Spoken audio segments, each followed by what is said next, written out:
Awesome. Okay, we are filming the third episode of Building Butt Cute.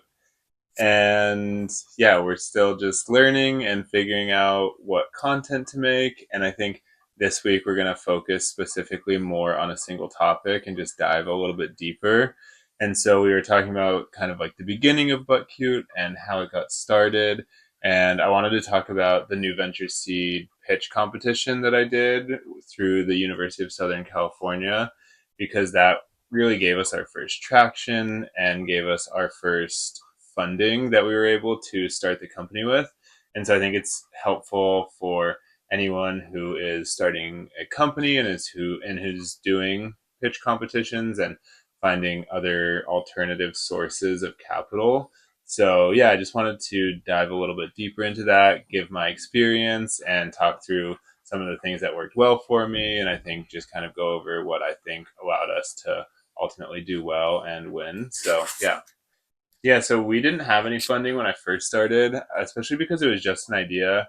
At the time, I was working full time in business development for another startup, and I always had kind of side projects going on. And so I was always doing toy and game design and something I was really obsessed with, but never really knew how to take it to that next step. I would do a lot of prototypes and kind of just play around with ideas. But the idea for Butt Cute I had had for a long time. I really wanted to make some imperfect plush toys, and I had this idea for the anxious moon bunny who was Luna. And so I did the sketches and showed them around a little bit just to like some friends and family, and they thought she was super cute. And so I decided to do a prototype of it. And even just a prototype is like a few $100s usually with a consumer product. And so just to even like make it over that hump was a little bit of a stretch. And so I decided to make that investment just out of my own pocket. And I ultimately made the first Luna prototypes, showed her around, and got really positive feedback. And I knew kind of the next step was going to take a little bit more of an investment. And so I ended up deciding that I was going to sell my car, which would really like give me some capital to put behind this idea, and also just I think really buy into it. I knew in the past I had been kind of like 1 foot in and 1 foot out on things, and I would try it but just never really like pushed through. I wasn't very disciplined or consistent, and I was like, if I do this, I'm going to be fully bought in. And so I ended up selling my car, getting a little bit of funding, and I started running some meta ads just as like a test to see conversions on emails at first. And then I did some $5 signups for pre orders. And that was a great way to test intent because email signups are a really good first start, but it's a lot easier to get people to sign up for email than it is to pay you actual money. And so we got like a few hundred people to pay the $5, which was really a signal for me that there was something there, and it felt great. And in conjunction with that was kind of when USC's New Venture Seed was happening. I started designing a couple other prototypes of plush toys that I thought could be butt cutes, but I didn't really have like the fully fleshed out idea of what butt cute would be at that point. So all I really had going into it were some like plush toy prototypes, and that was pretty much like the whole thing with butt cute when I first entered New Venture Seed. Could you tell us more about your experience joining pitch competitions, especially as a student, and pitch competitions for students?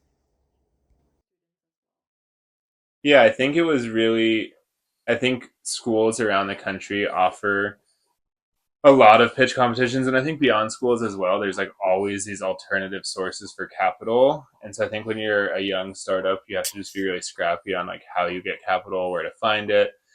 I think there's specific ones depending on the type of industry you're in or the type of founder you are. So if you're a woman led company or if you're a minority company, there's like specific pitch competitions. So it's always worth looking into it. Some of them are virtual and some of them are all around the country. And so there's like always these opportunities. I went to University of Southern California for my master's degree, and I knew that they put on this pitch competition once a year, and I had actually entered it while I was a student and didn't make it past the like initial round.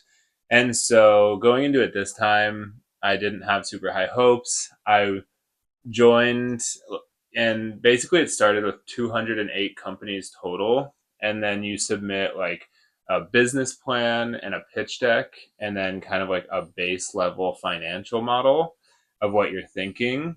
And then they take the top 80 companies from there to pitch. And we made it to the top 80. I went into this with a bag full of plush toys, wearing a t-shirt. I walked in, everyone was in a suit, super nervous, had their like whole pitch deck and everything, and I felt really out of place, but I also just kind of like took it tongue in cheek. And I think that was one of the first moments with building But Cute where I realized like what made us special was that we were different and that we weren't just like part of the crowd and we didn't just blend in as much. And so I ultimately pitched. Didn't really have like a full blown pitch at the time. I just had more of like the idea for these imperfect plush toys. I walked into the room and the judges just immediately loved them. Were taking photos of it. I never even really like pitched the company. And I left that first round feeling like, oh wow, like that seems like it went pretty well, but I didn't really know. And in the past I hadn't made it past that round. So I was really unsure and I wasn't sure what the timeline was like that we would find out. And ultimately, the next day, I was on the way home from the gym and I checked my email and I had the like, congratulations, you made the top 16 email. And I was ecstatic. I couldn't believe it. So that was like a very cool moment. And yeah, it felt like some of the like first real validation we had because that was the first time anyone had seen the plush toys and seen the concept for Butt Cute that wasn't like my immediate friends and family. What was the company you pitched with for the first time? And what made you decide to try again with ButtQ? Yeah, the company I pitched the first time was a company that I wouldn't call it a company. I would call it an idea. And I was calling it Lumina. And it was basically these little figurines that had touch points that you could put onto iPads. And so it was this thing where it kind of mixed digital and physical play. And it was an education tool. And the whole idea was that you kids would have these little figurines and it allowed them to like play through the games on their iPad. And I think it was a cool idea. And I like had a working prototype of it, but I wasn't necessarily the right person to build it. And I think that's something I've really learned through ButtCute.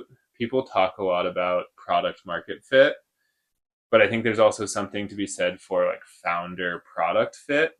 And for me, I wasn't the right person to be building this like tech product. I have no technical expertise. Where like ButtCute, I am very much a toy designer and that's what I love to do. And I'm well positioned to be that person. And so ultimately I think that's what helped us go farther in this competition this time was that like I was the right person to build Butt Cute, where I wasn't really the right person to build Lumina. And so that was an interesting learning lesson. And I think also I just had known of it. And so I thought it would be a good thing to enter. And I was a little bit concerned that I wouldn't make it again just because I hadn't even made it to the top 80 the first time. And so yeah, I was definitely had my expectations were not high that I was going to make it, especially when I walked into this room full of people who were pitching all these like AI startups and all these tech things, and I was walking in with like a trash bag full of plush toys, and so it kind of felt goofy from the start. But yeah, I don't know. I just had always known of it. I knew it was a good opportunity, and I wanted to try again. How did you feel going into the first round of the competition this time? Going into the first round, I was just really nervous. I had like no expectations. I think that also really helped.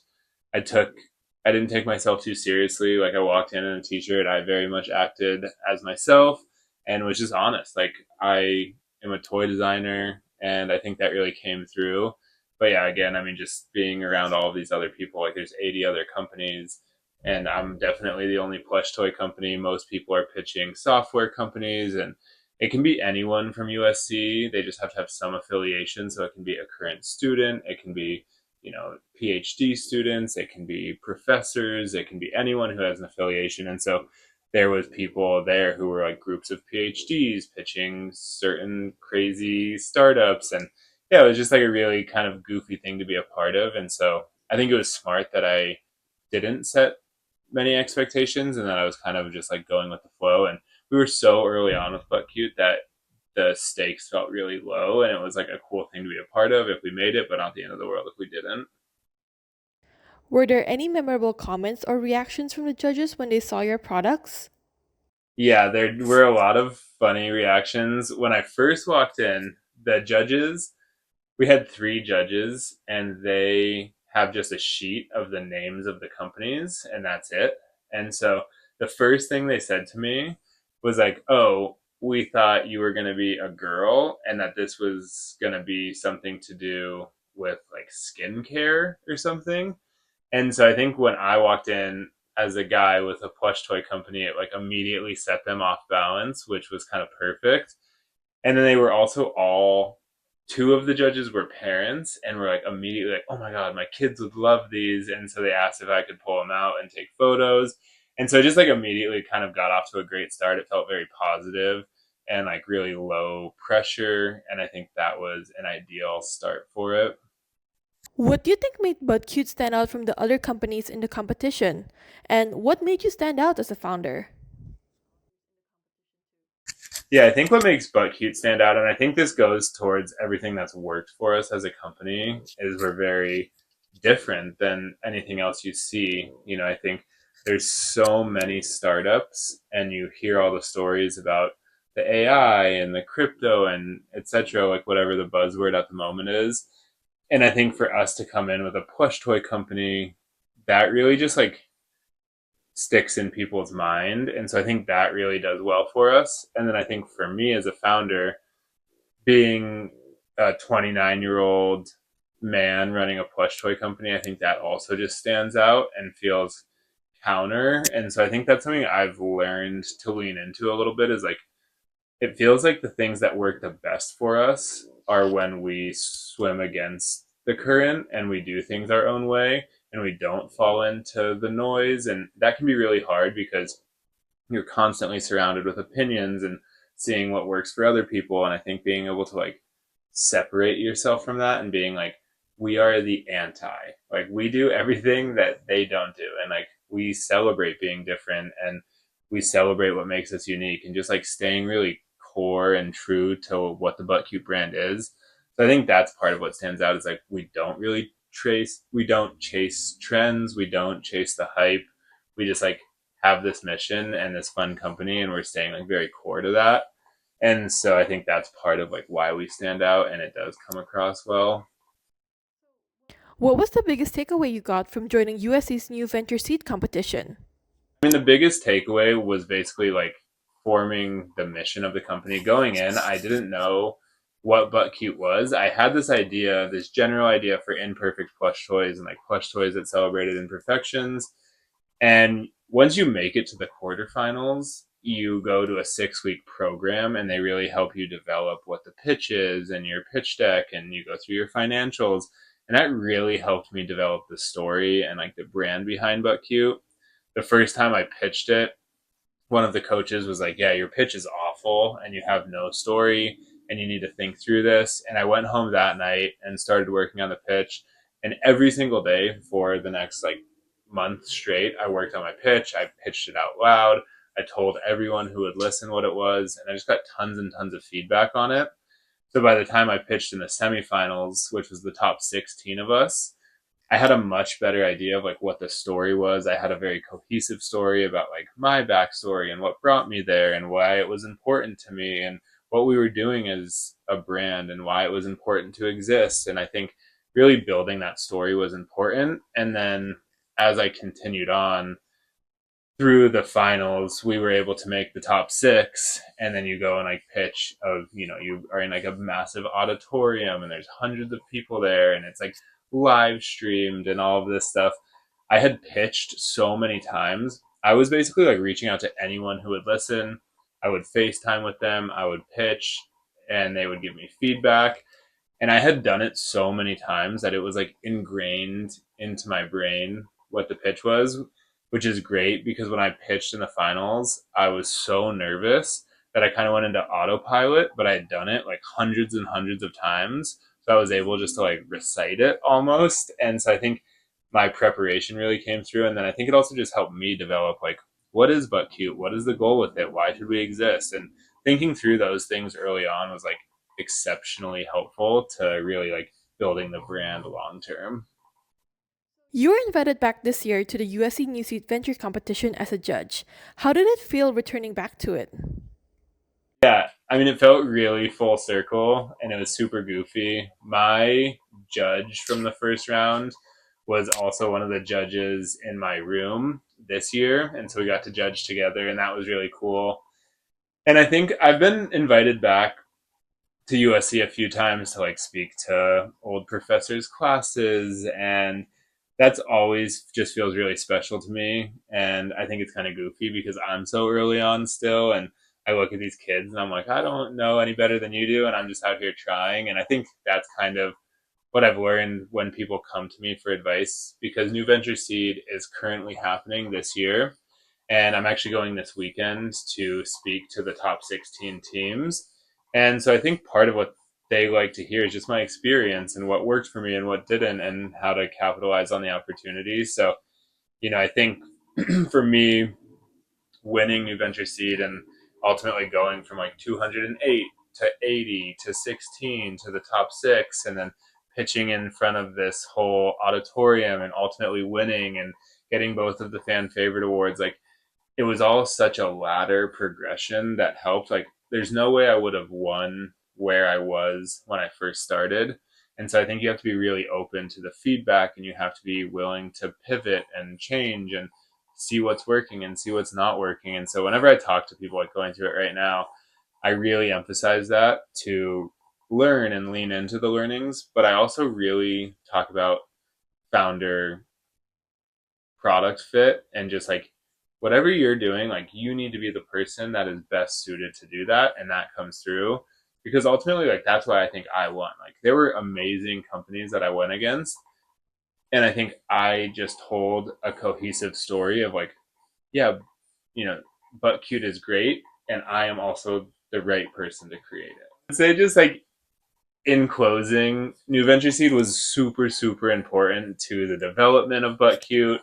It really brought us from like this general idea of imperfect plush toys that celebrate imperfections to a very like cohesive story that I was able to pitch, and I had a goal in mind. And I just learned so much through the process. I think if you are a startup and you have an idea, I think these school centric pitch competitions or just general pitch competitions are great because they teach you how to pitch. They also just like force you to practice and flex that muscle. And so I highly recommend it to anyone who's interested in starting something.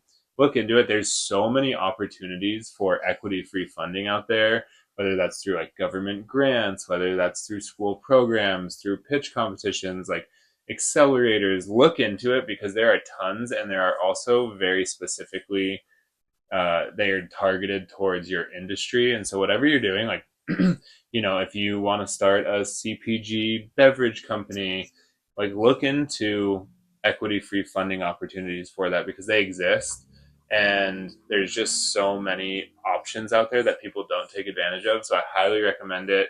Without New Venture Seed, we would have not had any funding to get it going in earnest. And so it was just a huge step for us. It really kind of like brought the company from 0 to 1, and I will forever be grateful for that opportunity. So yeah, I highly recommend doing things like that. And if you do want to start something, look into it, because there's definitely options out there for your specific type of company.